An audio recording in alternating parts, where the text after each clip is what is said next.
যে ন্যাটো একদিন জোট বেঁধে ইরাক, আফগানিস্তান, লিবিয়া আর সিরিয়ার মতো মুসলিম দেশগুলোকে ধ্বংসস্তূপে পরিণত করেছিল, যে জোটের বোমায় লক্ষ লক্ষ মুসলমানের রক্ত গঙ্গা বয়ে গিয়েছিল, আজ সে ঘাতক জোট নিজেই টুকরো টুকরো হওয়ার পথে। ডোনাল্ড ট্রাম্প যখন বলেন ন্যাটো একটি ব্যর্থ ও কাপুরুষ সংগঠন এবং আমেরিকাকে এ জোট থেকে বের করে আনার হুমকি দেন,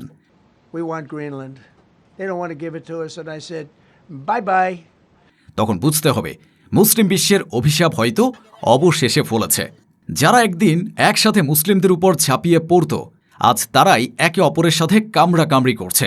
কেন মুসলিম বিশ্বের উপর নির্যাতনের প্রধান হাতিয়ার ন্যাটো আজ তার ইতিহাসের চূড়ান্ত ভাঙনের মুখে? কি এমন ঘটল যার জন্য ডোনাল্ড ট্রাম্প হঠাৎ ন্যাটো থেকে আমেরিকাকে চিরতরে বের করে আনার সিদ্ধান্ত নিচ্ছেন?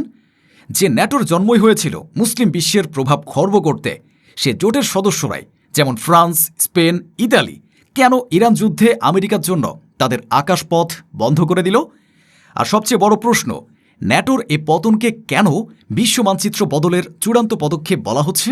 এ জোট বিলীন হয়ে গেলে রাশিয়া কি তবে বাল্টিক দেশগুলো দখল করে নেবে এবং ইরান কি ইসরায়েলের উপর চূড়ান্ত হামলা শুরু করবে? পশ্চিমাদের এ আত্মঘাতী খেলার শেষ দেখতে ভিডিওটিতে একটি লাইক দিয়ে শেষ পর্যন্ত আমাদের সাথেই থাকুন।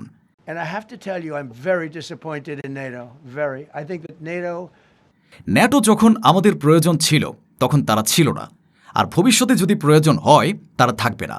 এই একটি বাক্যে ডোনাল্ড ট্রাম্প ন্যাটোর কফিনে প্রথম পেরেকটি ঠুকে দিয়েছেন। তার কথায় কোনো রাগঢাক নেই, কোনো কূটনৈতিক ভাষা নেই, আছে শুধু তীব্র ক্ষোভ আর হতাশা। গ্রিনল্যান্ডকে বরফের এক বিশাল দুর্বলভাবে পরিচালিত টুকরো বলে ব্যঙ্গ করা, বা ডাচ প্রধানমন্ত্রী মার্ক রুটের সাথে ন্যাটো থেকে বেরিয়ে যাওয়ার সম্ভাবনা নিয়ে আলোচনা করা, এসব কিছুই প্রমাণ করে ট্রাম্পের এ হুমকি কোনো ফাঁকা বলি নয়। ওয়াল স্ট্রিট জার্নালের ফাঁস হওয়া তথ্য অনুযায়ী হোয়াইট হাউস এবং পেন্টাগনের ভেতরে সত্যি এ নিয়ে আলোচনা চলছে। তারা অবিশ্বস্ত মিত্রদের একটি তালিকা তৈরি করছে। জার্মানি, ফ্রান্স, স্পেনের মতো দেশগুলো যারা ইরান যুদ্ধে আমেরিকার পাশে দাঁড়ায়নি, তাদের মাটি থেকে মার্কিন সেনা প্রত্যাহারের পরিকল্পনা করা হচ্ছে। আর সেই সৈন্যদের পাঠানো হবে পোল্যান্ড বা রোমানিয়ার মতো বিশ্বস্ত দেশগুলোতে, যারা আমেরিকার প্রতিটি আদেশে মাথা নত করতে প্রস্তুত। এটি ন্যাটোর ভেতরে একটি স্পষ্ট বিভাজন, প্রভুভক্ত বনাম বিদ্রোহী। কিন্তু কেন এই বিভাজন? কেন ইউরোপীয় মিত্ররা যারা এতদিন আমেরিকার লেজর বৃত্তি করে এসেছে, তারাই আজ আমেরিকার হাত ছেড়ে দিল? এর উত্তর লুকিয়ে আছে ইরান যুদ্ধের বাস্তবতায়। প্রথমত, অর্থনৈতিক স্বার্থ। ফ্রান্সের টোটাল, ইতালির অ্যানি বা জার্মানির সিমেন্সের মতো বহুজাতিক কোম্পানিগুলো ইরানের তেল, গ্যাস এবং অবকাঠামো খাতে বিলিয়ন বিলিয়ন ডলার বিনিয়োগ করে রেখেছে। আমেরিকার জন্য তারা তাদের এই বিশাল অর্থনৈতিক সাম্রাজ্যকে ধ্বংস করতে চায়নি। দ্বিতীয়ত, শরণার্থী সংকট। ইউরোপ এখনও সিরিয়া এবং লিবিয়া যুদ্ধের ফলে সৃষ্ট শরণার্থী সংকট সামলাতে হিমশিম খাচ্ছে। মধ্যপ্রাচ্যে আরেকটি ভয়াবহ যুদ্ধ মানে ইউরোপের দরজায় মিলিয়ন মিলিয়ন নতুন শরণার্থীর ঢল। ইউরোপীয় নেতারা জানেন তাদের সমাজ আর এই ভার বহন করতে পারবে না। এবং তৃতীয়ত, আমেরিকার একাধিপত্যে অনীহা। ইউরোপীয় শক্তিগুলো, বিশেষ করে ফ্রান্স এবং জার্মানি, এখন আর আমেরিকার প্রতিটি যুদ্ধে নিজেদের জড়াতে চায় না। তারা একটি স্বাধীন ইউরোপীয় সেনাবাহিনী গঠনের স্বপ্ন দেখছে, যা আমেরিকার প্রভাবমুক্ত হয়ে কাজ করবে। ইরান যুদ্ধে আমেরিকার পাশে না দাঁড়িয়ে তারা ওয়াশিংটনকে সেই বার্তাই দিয়েছে।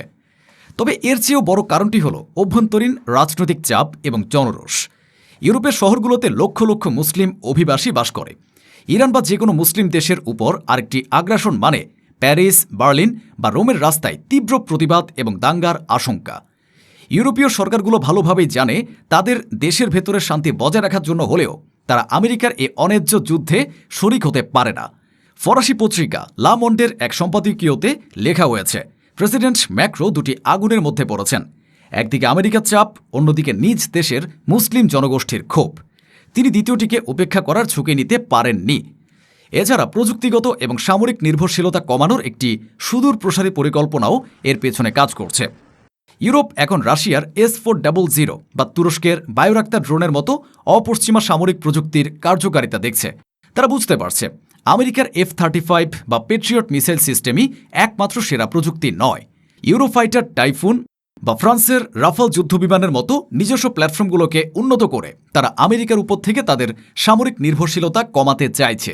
ইরান যুদ্ধে আমেরিকার আকাশপথ বন্ধ করে দেওয়া ছিল সে দীর্ঘমেয়াদী কৌশলেরই স্বাধীনতার একটি প্রথম পদক্ষেপ। তারা ট্রাম্পকে বুঝিয়ে দিয়েছে ইউরোপ আর পেন্টাগনের অস্ত্র কেনার শোরুম নয়, এটি একটি স্বাধীন শক্তি। এই বিশ্বাসঘাতকতার পেছনে আরও একটি গভীর মনস্তাত্ত্বিক কারণ রয়েছে, যা পশ্চিমা বিশ্লেষকরা আলোচনা করতে ভয় পান। আর তা হল ইউরোপীয় দেশগুলোর রাশিয়া ভীতির পরিবর্তন। কয়েক দশক ধরে আমেরিকা ন্যাটোকে ব্যবহার করেছে ইউরোপকে রাশিয়ার ভয় দেখিয়ে নিজেদের নিয়ন্ত্রণে রাখার জন্য। কিন্তু ইউক্রেন যুদ্ধের পর ইউরোপীয় নেতারা দুটি বিষয় পরিষ্কারভাবে বুঝতে পেরেছেন। প্রথমত, রাশিয়া যতটা শক্তিশালী বলে মনে করা হতো ততটা হয়তো নয়। দ্বিতীয়ত, এবং সবচেয়ে গুরুত্বপূর্ণ, রাশিয়ার মূল লক্ষ্য পূর্ব ইউরোপ, পশ্চিম ইউরোপ নয়। জার্মানি বা ফ্রান্স ভালো করে জানে পুতিনের সেনাবাহিনী কিয়েভ দখল করতে পারলেও তাদের বার্লিন বা প্যারিস পর্যন্ত পৌঁছানোর এই নতুন উপলব্ধি ইউরোপকে আমেরিকার পাতা ভয়ের ফাঁদ থেকে বেরিয়ে আসতে সাহায্য করেছে। ফরেন পলিসি ম্যাগাজিনের এক বিশ্লেষণে বলা হয়েছে, ইউরোপ এখন বুঝতে পারছে তাদের আসল হুমকি রাশিয়া নয়, বরং আমেরিকার লাগামহীন যুদ্ধংদেহী নীতি, যা পুরো মহাদেশকে অপ্রয়োজনীয় সংঘাতে জড়িয়ে ফেলতে পারে। তাই তারা এখন রাশিয়ার সাথে পর্দার আড়ালে একটি কার্যক্ষম সম্পর্ক বজায় রাখতে চাইছে এবং আমেরিকার ইরান বিরোধী ক্রুসেডে নিজেদের বলির পাঠা বানাতে রাজি নয়। ন্যাটোর ভেতরে এই ফাটল শুধু একটি সামরিক জোটের ভাঙন নয়, এটি একটি 7 দশকের পুরনো মনস্তাত্ত্বিক গোলামির অবসানেরও ইঙ্গিত। ইউরোপ এখন আর আমেরিকার ভয়ে ভীত নয়, বরং তারা আমেরিকার কারণেই বেশি ভীত। কিন্তু এই রাজনৈতিক বা অর্থনৈতিক কারণগুলোর ঊর্ধ্বে আরও একটি বড় কারণ আছে, যা হয়তো কোনো রাজনৈতিক বিশ্লেষক আলোচনা করবেন না, আর তা হল ইতিহাসের প্রতিশোধ। এই সেই ন্যাটো যারা যুগোস্লাভিয়ায় মুসলমানদের উপর সার্বদের চালানো গণহত্যায় নীরব দর্শকের ভূমিকা পালন করেছিল। এই সেই ন্যাটো যারা গণতন্ত্র প্রতিষ্ঠার নামে ইরাককে একটি ব্যর্থ রাষ্ট্রে পরিণত করেছে, যেখানে আজও প্রতিদিন বোমা বিস্ফোরণে মানুষ মারা যায়। এই সেই ন্যাটো যারা গাদ্দাফির সোনায় মোড়ানো লিবিয়াকে একটি গৃহযুদ্ধের লীলাভূমিতে পরিণত করেছে, যেখানে আজ দাস ব্যবসা পর্যন্ত চালু আছে। আর আফগানিস্তানে 20 বছর ধরে যুদ্ধ চালিয়ে তারা রেখে এসেছে শুধু ধ্বংসস্তূপ আর এক রাশ হতাশা। বলা হয় মজলুমের দোয়া আরশ পর্যন্ত পৌঁছে যায়। আজ ন্যাটোর এই আত্মঘাতী বিভেদ দেখে মনে হচ্ছে ইরাক, লিবিয়া, সিরিয়ার মিলিয়ন মুসলিমের দীর্ঘশ্বাস আর অভিশাপ হয়তো সৃষ্টিকর্তা কবুল করে নিয়েছেন। যারা অন্যের ঘর জ্বালিয়ে দিয়েছিল, আজ তাদের নিজেদের ঘরেই আগুন লেগেছে। ন্যাটোর মূল ভিত্তি হল আর্টিকেল 5। এক সদস্যের উপর হামলা মানে জোটের সকল সদস্যের উপর হামলা। কিন্তু ট্রাম্পের হুমকিতে সে ভিত্তিই আজ কেঁপে উঠেছে। ন্যাটোর এ পতন বা দুর্বল হয়ে পড়ার ফলাফল হবে ভয়াবহ। রাশিয়ার সুযোগ। আমেরিকা যখন ইউরোপ নিয়ে ব্যস্ত থাকবে, ঠিক সেই সুযোগে তাইওয়ানের উপর চূড়ান্ত পদক্ষেপ নিতে পারে চীন। আমেরিকা তখন দুটি ভিন্ন ফ্রন্টে যুদ্ধ করার মতো অবস্থায় থাকবে না। ইরানের সুযোগ। আমেরিকার সমর্থন ছাড়া ইসরায়েল হয়ে পড়বে একা এবং আগের চেয়ে অনেক বেশি দুর্বল। ইরান তখন ইসরায়েলের উপর তাদের চূড়ান্ত প্রতিশোধ নেওয়ার একটি ঐতিহাসিক সুযোগ নিতে পারে। এই প্রতিটি সম্ভাবনায় বিশ্বকে একটি নতুন এবং ভয়ঙ্কর মহাযুদ্ধের দিকে ঠেলে দেবে। আর এ কারণেই ন্যাটোর পতনকে বিশ্ব মানচিত্র বদলের চূড়ান্ত পদক্ষেপ বলা হচ্ছে। ন্যাটোর জন্ম হয়েছিল অন্যের ভূমি দখল এবং সম্পদ লুণ্ঠনের জন্য, একটি নির্দিষ্ট সভ্যতার প্রভাবকে খর্ব করার জন্য। আজ সে জোট তার নিজের পাপের ভারেই, নিজেদের অভ্যন্তরীণ লোভ এবং বিশ্বাসঘাতকতার কারণেই ভেঙে পড়ছে। এটি কোনো রাজনৈতিক পতন নয়, এটি একটি নৈতিক পতন। এখন চূড়ান্ত প্রশ্ন আপনাদের কাছে, আপনারা কি মনে করেন, ন্যাটোর এই পতন মুসলিম বিশ্বের জন্য একটি বিজয়, নাকি এটি বিশ্বকে আরও একটি ভয়াবহ মহাযুদ্ধের দিকে ঠেলে দেওয়ার প্রথম ধাপ? কমেন্টে আপনার সুচিন্তিত মতামত জানাবেন, কারণ এই পতনের শব্দের মধ্যেই হয়তো লেখা হচ্ছে আমাদের সবার ভবিষ্যৎ।